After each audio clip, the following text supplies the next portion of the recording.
A arquitetura da dívida invisível, capítulo 4. O ciclo infinito da dívida. Existe um truque que todo mágico conhece. Enquanto o público olha para uma das mãos, é a outra que realiza o espetáculo. No Brasil acontece algo parecido. A população acompanha diariamente o déficit público, o aumento dos impostos, a inflação, o dólar e o preço dos alimentos. Enquanto isso, outra discussão permanece quase invisível, como a dívida pública continua crescendo durante décadas, independentemente do governo que ocupa o Palácio do Planalto. Trocam-se presidentes, mudam-se os ministros, mudam os partidos, mudam os discursos, mas a dívida continua. Mais do que isso, ela cresce. Como se obedecesse uma lógica própria, como se tivesse vida própria. É justamente aí que mora a grande pergunta. Será que estamos diante apenas de governos gastadores? Ou existe uma estrutura institucional que alimenta esse movimento continuamente? Nenhum governo gosta de responder essa pergunta, porque ela obriga a admitir uma realidade desconfortável. O problema não começou ontem. Também não terminará amanhã. O ciclo atravessa governos de esquerda, de centro e de direita. Todos chegam prometendo reorganizar as contas públicas. Todos encontram uma máquina funcionando antes mesmo de assumirem seus cargos. E poucos conseguem alterá-las. A dívida pública possui vencimentos constantes. Quando o título vence, o Tesouro normalmente emite novos títulos para refinanciar aquela obrigação. Esse processo, chamado refinanciamento da dívida, é uma prática comum em diversos países e, por si só, não significa irregularidade. O debate começa quando observamos que o conjunto do sistema, uma parcela do orçamento financia serviço público, outra parcela financia investimentos. E outra parcela é destinada ao pagamento dos juros e da administração da própria dívida. Essa dinâmica faz com que parte relevante da atividade financeira do Estado esteja voltada para manter a engrenagem em funcionamento. É aqui que muitos cidadãos têm a sensação de estar correndo em uma esteira. Pagam impostos, o governo arrecada, a dívida é administrada.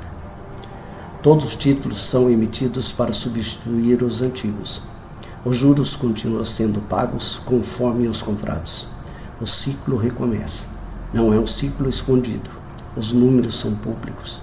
O paradoxo é outro. São públicos, mas poucos compreendidos. Existe uma diferença enorme entre transparência e compreensão. Um relatório de centenas de páginas pode ser disponível para qualquer cidadão.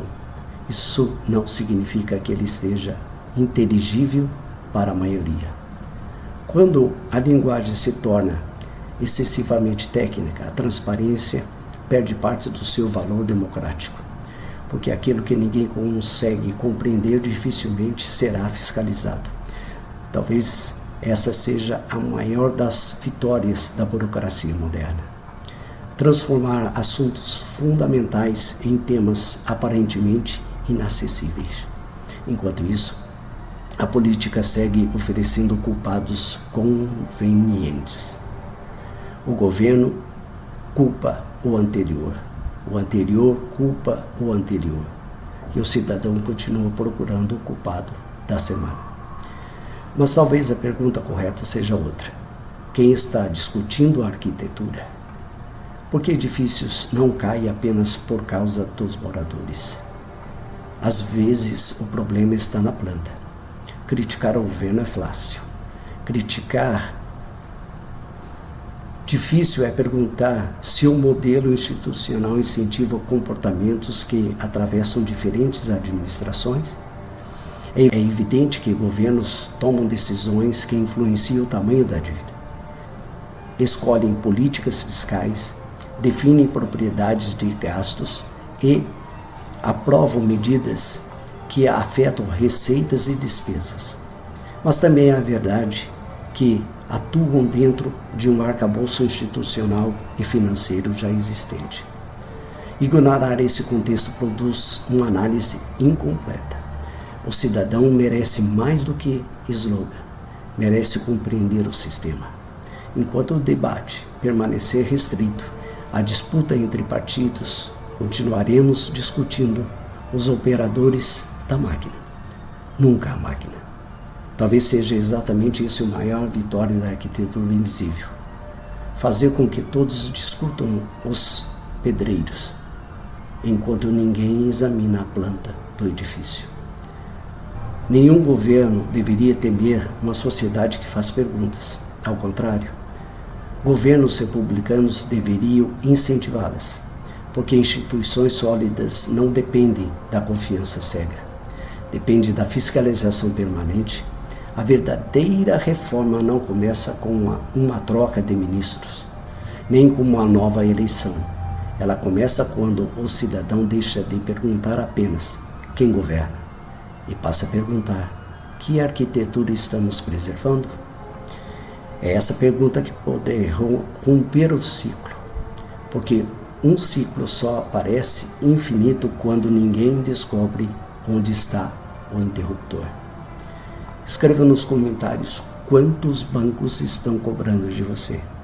O sucesso dessa investigação depende de você ou de alguém que está sendo cobrado por uma dívida que ainda não compreende. Compartilhe esse vídeo. Vamos despertar o Brasil. Um comentário de cada vez. Toda dívida tem uma história. Toda história merece ser investigada.